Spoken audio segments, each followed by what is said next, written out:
Okay, on today's video, the question is, does Epsom salt really help your garden, or is it just an old wives' tale? Let's find out. No, that's bad. Let's do it. Let's do it over.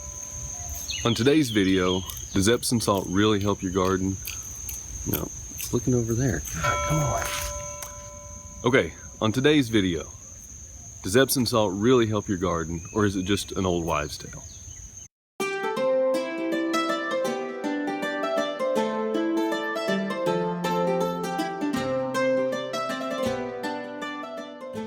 Alright, so in today's video, I'm talking about Epsom salt in your garden. I've seen this a lot lately. I'd been looking for something to kind of perk up the garden that wasn't just, direct fertilizer, which I typically use. I've used compost and manure and things like that, and it works okay, but I was looking for something my broccoli and my tomatoes and okra and stuff were kind of starting to dip. So I started looking, and I found a lot of videos online that really touted the benefits of Epsom salt. So I went and got some. This is just a 4-pound bag from Kroger. Maybe costs $3, I think. Not a big investment. It's the finer grained one. I went and got this 32-ounce sprayer from Walmart. I will say, when I show you the beds later, our beds are 8 feet wide and 16 feet long, and we have 2 of them. It takes about 2 of these to cover all the vegetation, which our vegetation is pretty thick right now. Sorry for the background noise, the neighbor's air conditioner's on. But I do 1 tablespoon in this 32 ounce because everything says what's the smaller one? Teaspoon, 1 teaspoon in this 32 ounce. Fill it all the way up, shake it up. It seems to mix pretty well. I haven't done any more than that because I'm afraid of burning it, but that's what I do. So does the magnesium sulfate really act kind of as a fertilizer and chlorophyll stimulant like all the other videos say it does? Let's go find out. So you'll have to forgive the noise behind me. I've got a helper that's watering our other garden bed. But the question of the day was, does Epsom salt help your garden?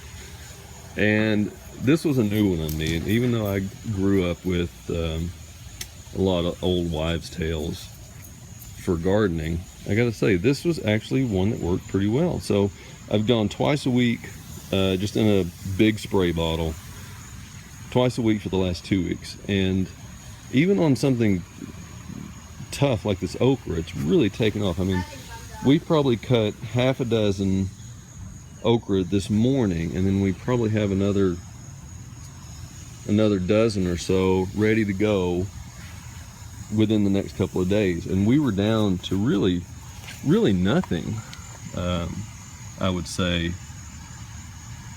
2 weeks ago. And it's really perked back up. Same for the broccoli.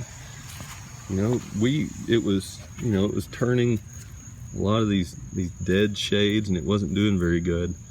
So we still have a lot of that left over, but we've tried to clean it up as best we can. But if you take a look around, look, we've got a lot of broccoli when 2 weeks ago we had nothing. Look at all that broccoli. So 2 weeks into this, the question of, does Epsom salt help your garden? The answer is a resounding yes. I do it, bud. I do it. So my helper needs help. I gotta go. So I'm spraying with the frequency and the pattern that I was talking about earlier, and here's some of the results.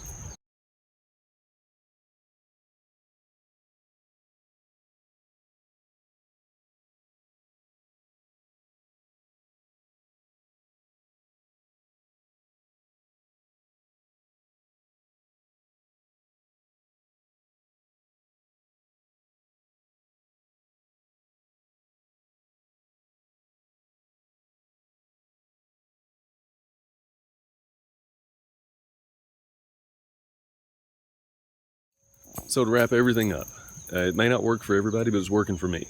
I've got tomatoes growing like crazy. I've got broccoli growing like crazy. Okra typically does pretty well for me in the summer here, but it's doing way better than it ever has in the past. I can't believe at almost August I'm still producing tomatoes. That is astonishing to me. That's never ever happened before. So give it a shot. Let me know what you think. Leave a comment down below. We'll have a conversation about it. All right, see y'all next time.